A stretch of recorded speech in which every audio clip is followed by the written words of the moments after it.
got to sterilise jars, and we need to put 125 grams of blackberries in each jar. Pop that on scales, set them to 0, and we'll add as berries. There we go. Then we'll do the same with the next one. That's that done. So that's back on 0. And we'll pop those back in fridge for the next batch. For sugar,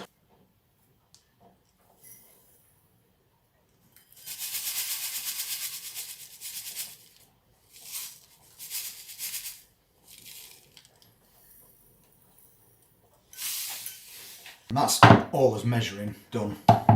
We just need to add some vodka now. So we're getting that a bit of a mix up with that sugar, just getting it a shake. So now these are all nicely mixed up, what we can do is try and break them down a little bit. You don't have to do with this part. It just helps release that juice a little bit quicker when you add the vodka. But you can leave them as all berries if you want to. And obviously it'll take a little while longer to strain if you're using something like a coffee filter. So you could just leave them all, but I like to get that process going as quick as possible. So we broke those up a little bit in there, and I'm just going to do the same with other 2 jars. As you've got this standing, it will naturally draw out that juice from berries.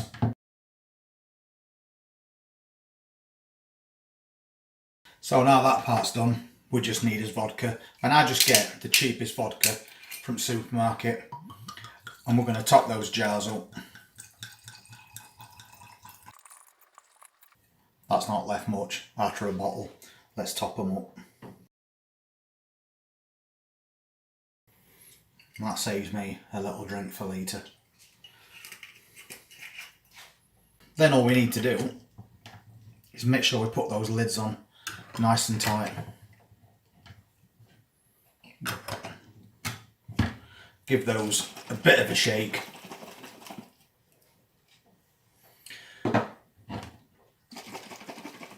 And then we'll just put those in a cupboard for around 4 weeks.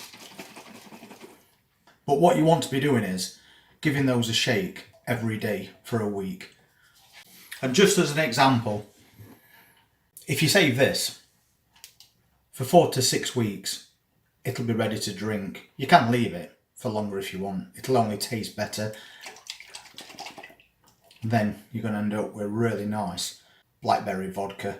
But you're going to have all those berries in there. So you want to take another sterilised jar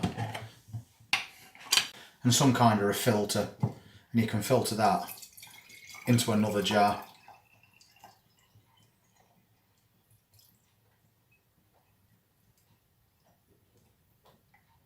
And of course you're going to lose a little on volume as you do that. But you can also just press it just to get that little bit more liquid out. And it's as simple as that. Pop your lid back on. And then you've got your very own homemade blackberry vodka